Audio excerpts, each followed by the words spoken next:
মাননীয় speaker, VoIP very interesting.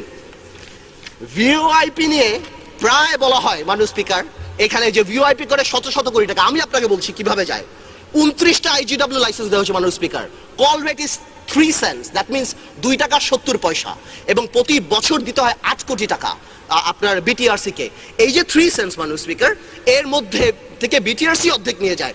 যারা licence নিয়েছে তাতে বেশি হলে 30 পয়সা থাকে, কিন্তু 2টা কোম্পানির জন্য কেউ কাজ করতে পারছেন না। একটা হলো রাতুল, আমাদের মন্ত্রী নারক সাহেবের মেয়ে চালান, আরেকটা হলো টুকু সাহেবের, যেটার নাম হলো ভিশন। এরা সরকারকে কোনো টাকা পয়সা দেয় না মাননীয় স্পিকার, আমার কথা না। বিদেশি কলে প্রতিদিন চুরি 17 কোটি টাকা। আমি আমার নানক সাহেবকে, আমার মন্ত্রী সাহেবকে বলতে চাই, আপনাকে সাভারে যখন আমি দেখেছিলাম যে আপনার রানা প্লাজার পাশে 3 দিন বসে আছেন, 3 দিন বসে না থেকে 3 দিনের কামাই যদি রাবা খাজানে দিয়ে দিতেন, তাহলে আলহামদুলিল্লাহ তাদের সব ঝামেলা ছুটে যেত মাননীয় স্পিকার। মাননীয় স্পিকার, পদ্মা সেতু, আসলে 6 মিনিট সময় বাকি আছে, আমি কি সময় বাড়াবে না?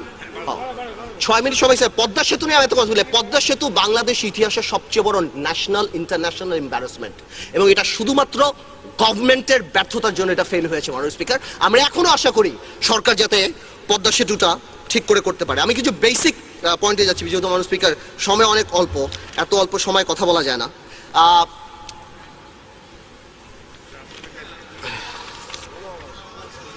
মাননীয় স্পিকার, আমি আমার দেশের কথা নিয়ে একটা কথা বলতে চাই। আমার দেশ নাকি উস্কানি দিয়েছে, আমার দেশ, আমি আবার ঠিক করে বলি, আমার দেশ নাকি উস্কানি দিয়েছে রাজীবের থাবা বাবা ছাপিয়ে।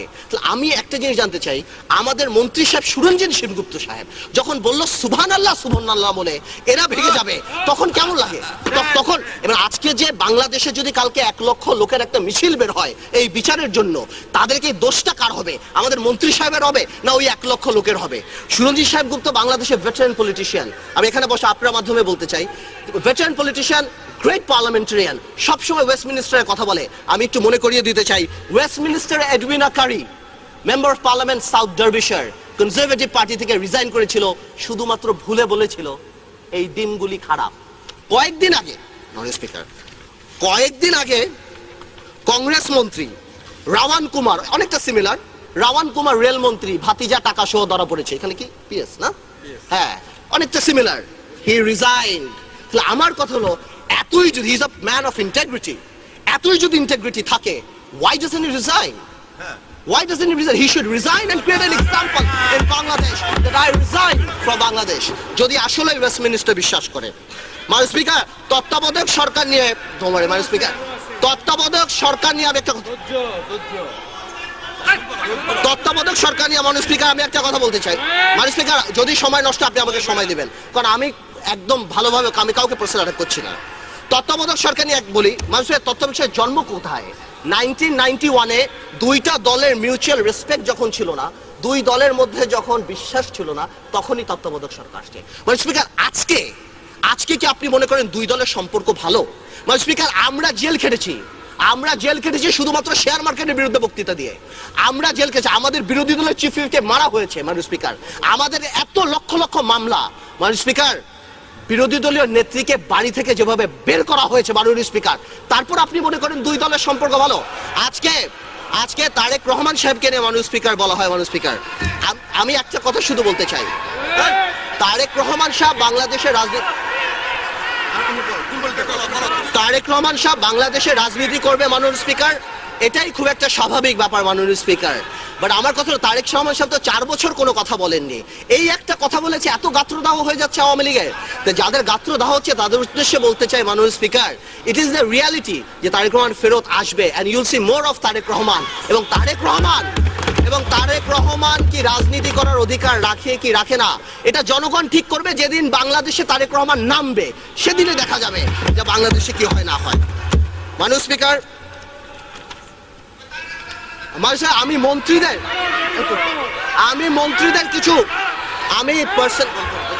আমি পার্সোনালি মন্ত্রীদের কিছু ইমেজ ক্রাইসিস নিয়ে বলছি। আমাদের সময় মাননীয় স্পিকার 2 জন ফেমাস মন্ত্রী ছিল, একজন ছিল আল্লাহর মাল আল্লাহ নিয়ে গেছে, আরেকজন মন্ত্রী ছিল উই আর লুকিং ফর শত্রুস। অনেক কন্ট্রোভার্সি ছিল এই আমলে মাননীয় স্পিকার। কালো বিড়াল ধাক্কা দিয়ে নাকি বিল্ডিং ফেলে দেওয়া যায় মাননীয় স্পিকার। আপনি কল্পনা করেন, একটা মন্ত্রী সাহেব যদি বলে ধাক্কা দিয়ে বিল্ডিং ফেলা যায়, তাহলে তার মেন্টাল ক্যাপাসিটির আর কি অবস্থা, তাহলে এই মন্ত্রণালয়টা কত রিচ। এনিওয়েজ, কেউ বলে ধাক্কা দিয়ে ফেলা যায়, কেউ বলে কারো বেলাল, কেউ বলে চোখ উঠিয়ে ফেলবো, কেউ বলে কম খান, কেউ বলে আবার বিলবোর্ডের পোস্টার দেখে নাকি অ্যাক্সিডেন্ট হয়। এবং আমাদের উপদেষ্টা সাহেবরা কেউ হলমার্কের সাথে আছেন, আমাদের আবুল হোসেন সাহেব বাংলাদেশের প্রুভেন অনেস্ট ম্যান। তো এইভাবে যদি এতগুলি উইকেট পড়ে যায় একটা সরকারের ব্যাটিং করবে কে মাননীয় স্পিকার? এইভাবে কোনোদিন চলে না। এটা সবচেয়ে বড় ফেলিয়ার হলো ব্যুরোক্রেটিক টেকনোক্র্যাট পলিটিশিয়ান দিয়ে দেশ চালানো। আজকে যারা তত্ত্বাবধায়ক সরকার কথা বলে, সরকার তরফ থেকে প্রায় কথা আসে যে তত্ত্বাবধায়ক সরকার দিলে আবার সেনাবাহিনী আসবে। মাননীয় স্পিকার, সেনাবাহিনীর প্রতি আমার কোনো উইকনেস নেই মাননীয় স্পিকার, কারণ সেনাবাহিনীর সময় আমি অনেক লস করেছি। আমার পিতা মারা গিয়েছে, আমি চিকিৎসা করাতে পারি নাই এই সেনাবাহিনীর জন্য। তবে আমি একটা কথা বলতে চাই, 1/11-এর সময় এই শেখ সেলিম সাহেবকে যেভাবে অত্যাচার করা হয়েছে, জলিল সাহেব মারা গিয়েছেন, আল্লাহ বেহেশত নসিব করুক, তাকে যেভাবে অত্যাচার করা হয়েছে, ওবায়দুল কাদের সাহেবকে যেভাবে অত্যাচার হয়েছে, মাননীয় স্পিকার একটা হাবিলদারে তো চাকরি যেতে দেখলাম না মাননীয় স্পিকার। এবং আরেকটা কথা হলো মাননীয় স্পিকার, এখানে সংসদ উপনেতা বলেছিলেন মাননীয় প্রধানমন্ত্রীকে নাকি 20 পানে হত্যার চেষ্টা করা হয়েছিল সেই সময়, কারোই তো চাকরি যেতে দেখলাম না মাননীয় স্পিকার। আমি আপনাকে এটা সারা বাংলাদেশে জানার জন্য, ওই মঈন ফখরুদ্দিন সরকার যে আওয়ামী লীগের কত কাছের সরকার, সেটা আপনি বুঝবেন নোয়াখালী 3 আসনের রেজাল্ট দেখলে মাননীয় স্পিকার।